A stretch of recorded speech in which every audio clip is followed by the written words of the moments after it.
સુરતના ભાજપ ધારાસભ્ય અરવિંદ રાણાનો દાવો, આરટીઆઈના નામે વસૂલાય છે ખંડણી। એક જ ઝોનમાં 6 આરટીઆઈના નામે ખંડણી વસૂલતા 18 લોકોના નામ કર્યા જાહેર।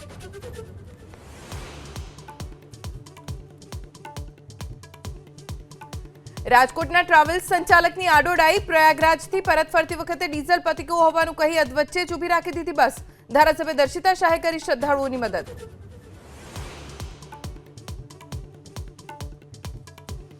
વલસાડમાં બોર્ડની પરીક્ષા આપવા જતા વિદ્યાર્થીઓની બાઇકને નડ્યો અકસ્માત, એકનું મોત, અન્ય 2 ઘાયલ। એક જ બાઇક પર 3 મિત્રો જતા હતા પરીક્ષા આપવા।